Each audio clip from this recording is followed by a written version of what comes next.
Astra 9 was a quiet research station floating above a pale blue planet.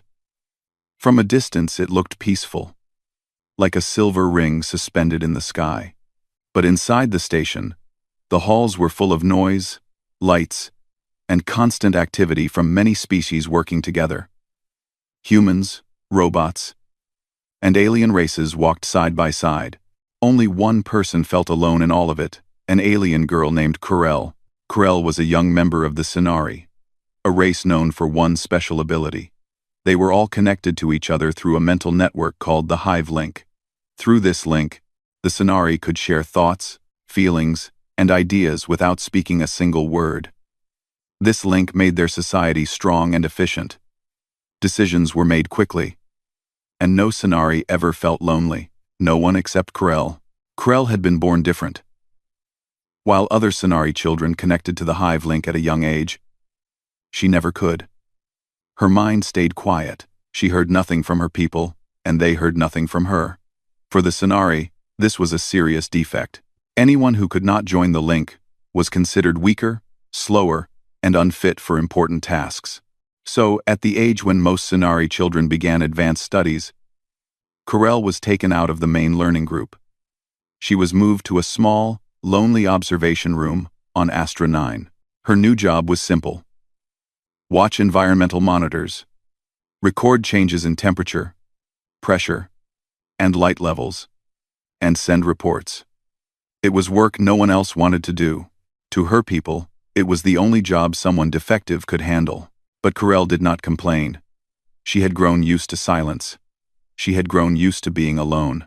Every day she sat at her observation desk, surrounded by blinking screens. She wore a soft gray uniform with a small Scenari badge. Her skin had a faint lavender glow, and her eyes were a bright silver, like polished metal. She looked calm on the outside, but inside she often wondered why she was different, why her mind stayed empty when everyone else's minds were full.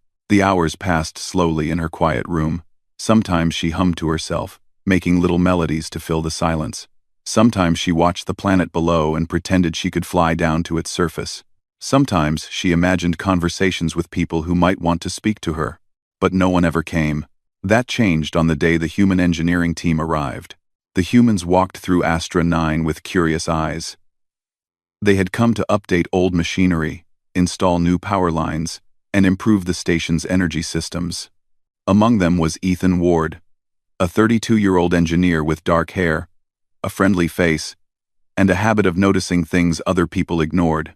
He was known for asking questions, exploring strange corners of research stations, and learning about every species he met. Ethan had heard that the Scenari were brilliant scientists connected through a mind network, and he was excited to see how they worked. But as he walked through the station, something unusual caught his attention. A small doorway at the end of a silent hallway. There was a sign above it that read, "Observation Room 7 Low Priority Personnel." Most people would have walked past the door without a second thought. But Ethan paused. The hallway was too quiet, too empty. It felt like someone had been placed there and forgotten. He knocked lightly on the door. There was no answer. After a moment, he stepped inside. Corel looked up with surprise. She had never seen a human this close before. Humans visited the station sometimes, but they rarely entered the low-priority sectors. Ethan smiled politely. Hello. Sorry if I'm disturbing you. I'm Ethan Ward, from the engineering team. I'm checking these rooms to see if the power lines need upgrades. Corel blinked slowly. She wasn't used to being spoken to directly. Hello, she said in a soft voice. I am Corel of the Scenari. This room's systems are functioning normally. Her speech sounded formal, almost rehearsed, because she rarely spoke out loud. Most Scenari talked with their minds, so Corel had learned spoken language only from recordings. Ethan looked around the small room, too small, too empty. It didn't look like a place meant for real scientific work. It looked more like a storage closet turned into a prison. What do you do here? He asked gently. Corel turned back to her screen. I monitor environmental readings.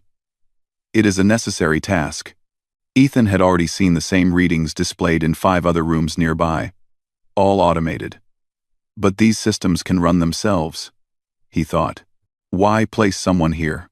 He studied Corel for a moment. She didn't make eye contact for long. Her shoulders were slightly hunched, like she had spent years trying to appear small. Then he noticed something else. Her badge didn't have a rank, only a symbol he didn't recognize. What does that mark mean? He asked. Corel hesitated. Her fingers tightened. It means I am not connected to the hive link. I was declared defective. Ethan froze. He had heard that the Scenari were united by a mental network, but he never imagined what would happen to someone who couldn't join it. I'm sorry, he said softly. That doesn't sound fair. Corel shook her head quickly. It is the normal way. I cannot join the link, so I cannot participate in higher Scenari work. This is the role assigned to me. But you speak, you think, you work, Ethan said. How can they call you defective? Corel lowered her voice until it was barely a whisper. Because I am alone. The words struck Ethan with a strange sadness. He realized she wasn't just lonely, she had been trained to believe she deserved to be. He stepped closer to her desk. Can I ask you something? He said. Do you like observing these readings? Corel looked at the screens. I do not dislike them. That isn't the same as liking them, Ethan said. She looked confused for a moment. Scenari did not often talk about personal preferences. With a hive link, the group made choices together. Individual opinions did not matter. I do not know what I like, she admitted. That made Ethan's heart twist. A person should know what they like. A person should have choices. Would you mind if I came back later? He asked. Maybe I can show you something. Something human. Corel stared at him as though he had spoken an impossible idea. Why would you do that? Ethan shrugged. Because you seem interesting. And because no one deserves to be alone all the time. For a long moment, Corel said nothing. She tried to understand his words, but her mind kept circling around one thought. A human found her interesting. Not defective. Not useless. Interesting.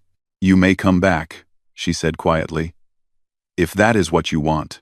Ethan gave her a warm smile. I'll see you soon, Corel. He left the room, but Corel sat frozen long after the door closed. Her heart was beating too fast. She didn't know what had just happened, but she felt lighter. That day, for the first time in her life, someone had spoken to her like she mattered. Later, as Corel sat alone again, she looked at a small, blinking light on her console. It was a minor energy fluctuation, not dangerous, but unusual. She wrote it in her report carefully, though she knew no one would read it closely. But something about the pattern felt strange. Like it didn't belong. She stared at it longer than she needed to. And somewhere deep inside her mind where no Scenari thoughts reached, something quietly awakened. A sense that she was seeing something important. Something only she could notice. And she wondered, for the first time in her life, if being defective might not mean being broken, but simply being different. And maybe different could matter. The next morning, Corel returned to her small observation room with a strange mixture of curiosity and caution. She was not sure what to expect from the human, Ethan Ward, but part of her hoped he would come again. Her life had been so quiet for so long that even small changes felt enormous. True to his word, Ethan appeared before she had finished her morning report. He carried a small tablet and a backpack filled with tools, wires, and blinking devices that looked more complicated than anything Corel had ever seen. Good morning, Corel, he said cheerfully. Do you mind if I join you for a bit? Corel hesitated. No human had ever spoken to her directly more than once. Most humans in the station either ignored her or seemed confused by her quiet, alone existence. But there was something in Ethan's voice that made her nod. I do not mind, she said softly. Ethan placed his tablet on her desk and tapped a few buttons. A holographic display rose from it, showing a small section of the station's environmental readings, animated with colored lights and shifting graphs. I noticed you pay close attention to these readings, Ethan said, but there's something humans do differently. We look for patterns that may not match the normal rules. Sometimes, What looks like an error can be important. Krill tilted her head. She had never thought of mistakes as important. To the Sonari, a mistake was just a failure, another reason to call someone defective. But Ethan's words stirred something in her mind. Patterns that do not match? She asked. Yes, he said. For example, this line here. He pointed to a thin red line moving in a small zigzag. It seems small, almost invisible, but it repeats at exact intervals. A normal Sonari might overlook it because it does not match the hive link predictions, but someone who thinks differently might see it. Krell studied the red line. Something clicked. Her mind, trained to work independently, noticed the tiny irregularity almost instinctively. It repeats every 32 seconds, she said. I see it now. Ethan's eyes lit up. Exactly. You see what I mean? Most Sonari would never notice that. They rely entirely on the hive. But you notice details on your own. Krill's silver eyes widened. No one had ever told her that noticing something differently could be valuable. She had spent years being told she was defective. You think this is good? She asked cautiously. Very good, Ethan said. It means your mind works in ways others can't. That's not a defect. That's unique. Krell wanted to believe him, but it was difficult. Her people's voices echoed in her memory. Defective. Useless. Slow. They were always right, or so she had been told. Ethan noticed the hesitation in her expression. It will take time, he said gently. But you can learn to trust yourself. He spent the morning showing her simple human logic exercises. Not tests, but challenges. He asked her to spot patterns in energy flows, to find weak points in a structural grid, and to suggest ways to optimize system outputs. At first, Krell was unsure. She had never been asked to think freely before. The hive always told Sonari what to do, what was correct, but something inside her began to stir. Slowly, she realized she could make decisions without fear of being wrong. When she suggested a small adjustment to an energy conduit, the human smiled. You see? He said. Your ideas matter. You can solve problems in ways no one else can. Also, for the first time, Krell felt a spark of pride. She had always been invisible, a shadow of her peers. But now, her thoughts, her observations, her ideas, they had value. The day passed quickly. Ethan encouraged Krell to write down everything she noticed, even the smallest details. He said humans often discovered breakthroughs by studying the overlooked. By the afternoon, the station's supervisors noticed their absence. A senior Sonari officer, Lyran, arrived at the observation room with a sharp expression. Krell, why are you assisting this human? She demanded. Krell's hands froze over her keyboard. She had never spoken to a superior this way. I am learning new methods, she said carefully. The officer's eyes narrowed. You are not connected to the hive. You have no authority to experiment. Step aside and return to your assigned tasks. Ethan stepped in front of her, his hand raised in a peaceful gesture. With all respect, Lyran, Krell noticed something unusual that no one else saw. Her observation could be critical. I suggest you allow her to continue for now. The officer's gaze hardened. But after a long moment, she nodded reluctantly. Very well, she said. But I am watching. Any failure, and it will be your fault, Krell. Krell felt a chill run down her spine, but for the first time, fear did not paralyze her. She glanced at Ethan. He smiled encouragingly, as if to say, you are not alone. The next few days were a blur of discovery. Krell began noticing patterns in data that no other Sonari had considered. She observed temperature fluctuations caused by minor power imbalances. She traced tiny vibrations in the station's hull to mechanical misalignments. She even noticed a strange interference in the station's communications, a faint signal that repeated irregularly. Whenever she mentioned these patterns to her people, they dismissed them. But Ethan listened carefully, always asking questions, always encouraging her. One evening, after hours of monitoring, Corell pointed to the communication readings. "I do not know what this is," she admitted. "It is faint, but it repeats. It does not match any known system." Ethan leaned closer, his brow furrowed. "Interesting. Most people would ignore it because it seems unimportant. But I think you're onto something. Let's see what it could mean." Together, they mapped the signal, tracked its source, and compared it with station logs. Krell noticed subtle patterns Ethan would have missed on his own. The human was amazed. "You have an instinct for these things," he said. "You notice details that others overlook. This could be extremely useful." Krell looked at the display, feeling something new inside her. Pride. Excitement. A sense of purpose she had never known.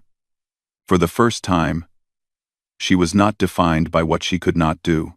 She was defined by what she could do. At the same time, she began learning about humans. Ethan taught her not only logic and problem-solving, but also their ways of thinking. Curious, flexible, sometimes chaotic, but always adaptive. Krell marveled at how humans could act without a central network. Each human mind was independent, yet capable of great teamwork. "It is different from the hive," she said one night, after a long day of study.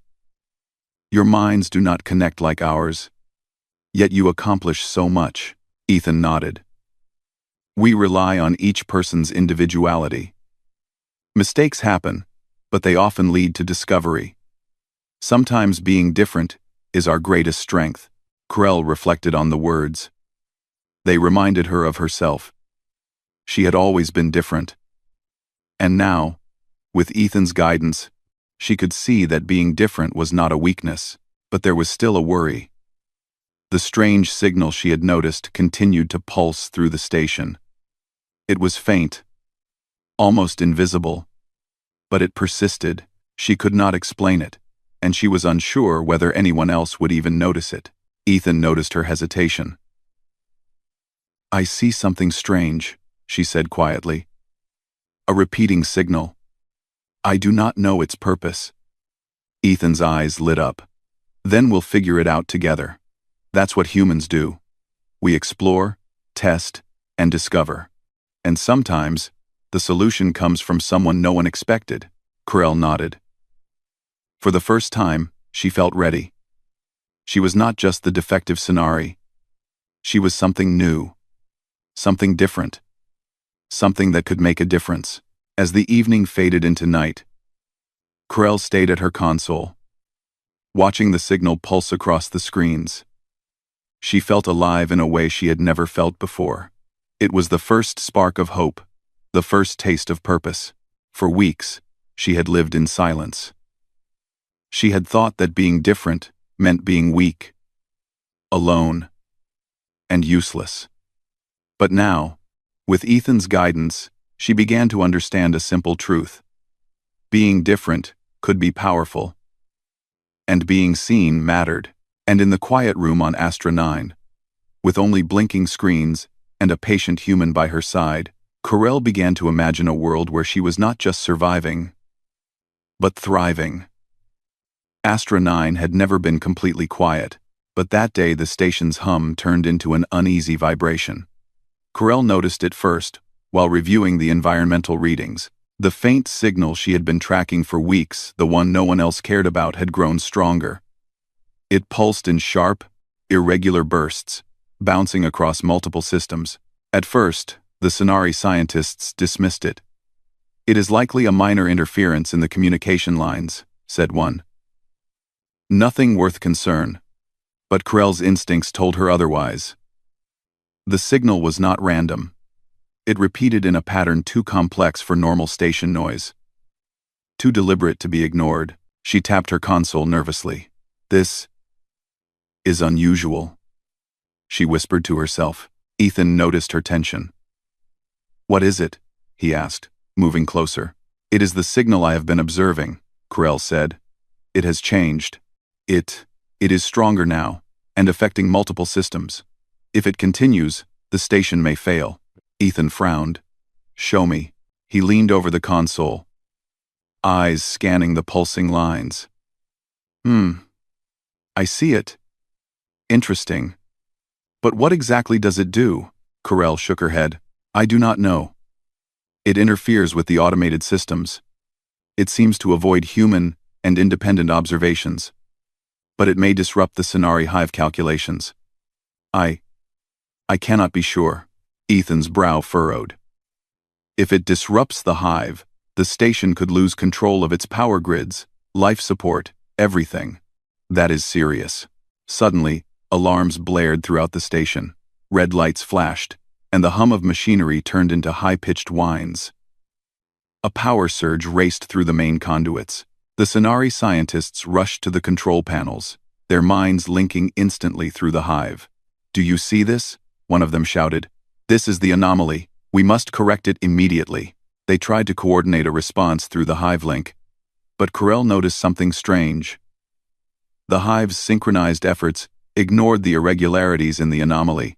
Their shared thoughts smoothed over the problem, masking subtle changes that only an independent mind could detect. They cannot see it, Corel said to Ethan, her voice tense. Ethan glanced at her. Then, it's up to you. Corel swallowed hard. Fear crept into her chest. She had never led anyone before. She had only followed orders or quietly watched screens, but now she realized something she had never thought possible. Her mind worked differently, and that difference could save lives. She pointed to the rising pulses. The hive link cannot perceive the irregular pattern. Only an independent observer, someone outside the hive, can notice the precise rhythm. If this continues, it will destabilize the main power conduit. Ethan nodded. Good. Then let's act fast. What do we need to do? Corel took a deep breath and focused. Her mind worked carefully, ignoring the hive's constant chatter around her. She traced the anomaly, mapping each pulse, its source, and the way it moved through the systems. Step by step, she constructed a plan, a sequence of adjustments that could absorb the pulses and stabilize the conduits. Ethan watched, impressed. You're doing amazing, he said.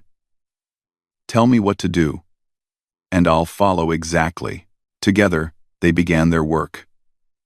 Corel guided Ethan as he adjusted circuit relays, rerouted power flows, and deployed stabilizing programs. Every step had to be precise. One wrong move, and the surge could spread uncontrollably. The Scenari scientists noticed their interference. Stop them! One shouted. You are risking the station. You are not linked to the hive. Corel ignored them. She could feel the pulse of the anomaly in her mind, its rhythm like a heartbeat out of sync. Only by trusting her own instincts could she guide Ethan. Minutes passed like hours. Sweat ran down Ethan's brow as he tapped commands. Corel's fingers flew across her console, tracking every fluctuation. Suddenly, a massive surge hit the main conduit. Sparks flew from nearby panels, and the room shook violently. Corel's silver eyes widened, but she stayed focused. Redirect the auxiliary flow to the secondary grid. Now, she commanded. Ethan followed her instructions instantly. The auxiliary conduits glowed as energy rerouted, and the pulsing surge slowed, then stabilized. Red alarms turned yellow, then green. The station's hum returned to normal. The Scenari scientists froze. For the first time, they realized what had happened. The station had been saved not by the hive, not by collective intelligence, but by someone they had called defective. One of the senior Scenari, Lyran, stepped forward. Her expression was unreadable. She looked at Corel, and then at Ethan. It seems this outcome was only possible because of her independent observation, she said slowly. No hive link could have seen this pattern in time. Corel's heart pounded. She had done it. She had saved the station, saved lives, saved her people. Ethan smiled at her. You see? Your mind is powerful. Your difference is a strength, not a weakness. For the first time, Corel understood. Being disconnected from the hive link had made her unique. It had given her perspective no one else could have. The station stabilized completely. Engineers checked all systems, confirming that no damage remained. The Sonari leadership held an emergency meeting to review the incident. Krell was called to the council chamber. Her legs felt weak, but she stood tall, remembering Ethan's encouraging words. "State your findings," Lyran commanded. Krell took a deep breath. The anomaly was a repeating signal of unknown origin. It bypassed hive-linked calculations and caused a chain reaction in the main power conduits. Because I am independent of the hive, I could perceive the irregular pattern and guide corrective action. A murmur spread among the council. Several Sonari elders glanced at one another. Their hive-link minds had never considered the value of an independent observer. "Your actions prevented a critical failure," Lyran said after a long pause. "This is unprecedented. You have demonstrated the usefulness of someone who operates outside the hive." Krell felt a mixture of pride and relief. She had always believed herself defective, useless, invisible. But now, for the first time, she realized she was necessary. She had a purpose. Ethan stepped beside her. "You did it," he said softly. "I always knew you could." Krell looked at him and felt a warmth she had never known. Someone had believed in her. Someone had seen her value. The council continued to discuss the implications of the crisis. They decided that Krell would be allowed to continue working in an independent role, observing systems and anomalies beyond the hive's perception. It was not a formal title yet, but it was a start, a recognition of her abilities. Later, alone in the observation room, Krell stared at the screens. The pulse of the anomaly was gone. The station was safe. Yet she felt something more than relief. She felt purpose. Ethan joined her, placing a hand on her shoulder. "You know," he said, "this is only the beginning. There are so many patterns, so many signals, so many problems, that only someone like you can notice." Krell nodded slowly. I want to learn. I want to understand." And I'll help," Ethan said. "We'll figure them out together." For the first time in her life, Krell did not feel defective. She did not feel weak. She felt alive. She felt capable. She felt human, in a way, even though she was Sonari. That night, as the lights of Astra 9 dimmed for a short cycle of rest, Krell remained at her console, studying patterns, tracking anomalies, and imagining possibilities. She realized that being different, being independent, being outside the hive link, was a gift. Her mind, once thought useless, had saved the station. And perhaps one day, it could save more than that. Maybe entire colonies. Maybe even worlds. She smiled faintly, watching the stars through the observation window. For the first time, Krell understood that purpose is not given by others. It is discovered, sometimes with help, sometimes alone, and in her heart, she knew she had discovered hers. The aftermath of the crisis on Astra 9 brought an unusual calm. The station hummed steadily, lights flickered only briefly, and the gentle vibration of machinery filled the halls like a comforting heartbeat. The Sonari, who had spent years relying entirely on the hive link, were still adjusting to the realization that someone outside the network, someone previously labeled defective, had saved their station. Krell sat at her console, watching the blinking lights and reviewing the environmental logs one more time. Even though the immediate danger had passed, she knew the signal anomaly was only one of many possible challenges the station could face. And now, she felt ready to face them not as a defective Sonari, but as someone with unique abilities. Ethan entered the observation room, carrying his tablet. He looked tired but happy. "Morning, Krell," he said, smiling. "The council wants to speak with you today. They'll officially recognize what you did." Krell nodded slowly. Recognition was not something she had ever expected. To the Sonari, she had always been a failure. She remembered the cold words, the dismissive looks, and the silence that had followed her every step. But now everything was different. As she walked toward the council chamber, she noticed whispers in the hallway.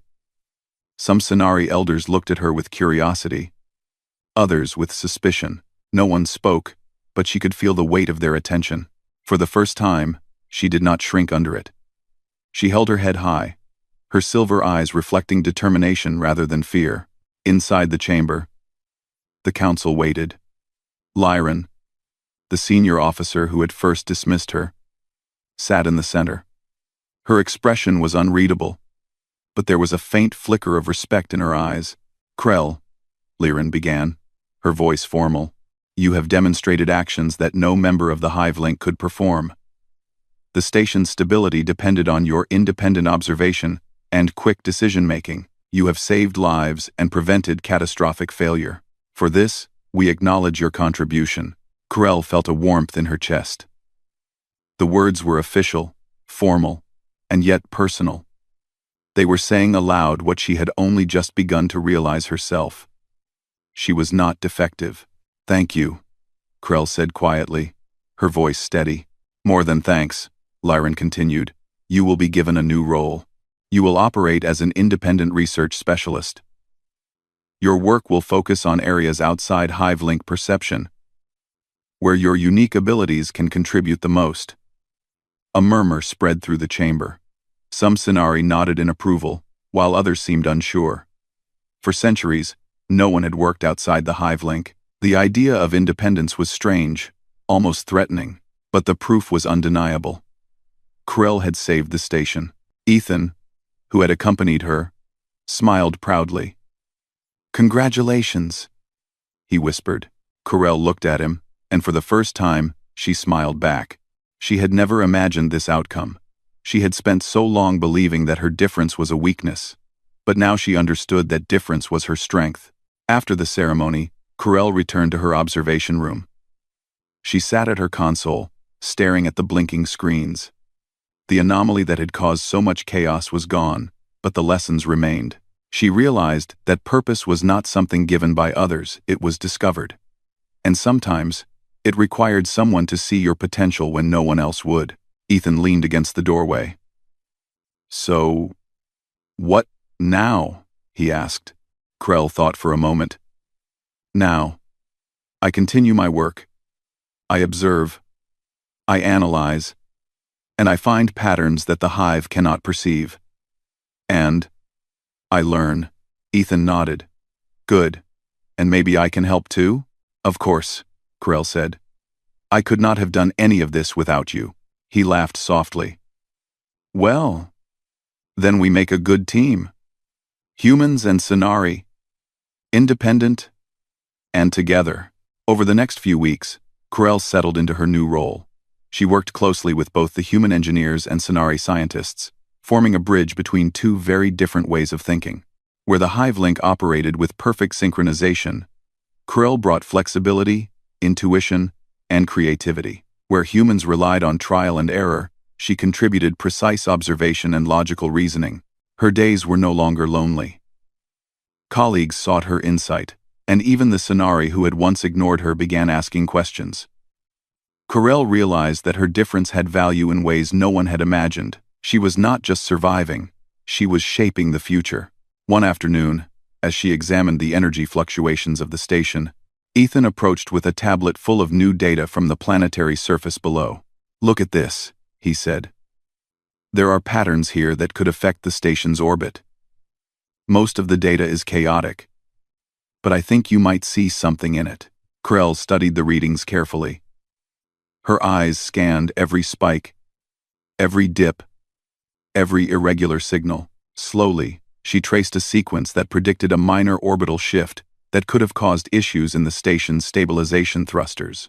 "I see it," Krell said softly. "It is subtle, but consistent.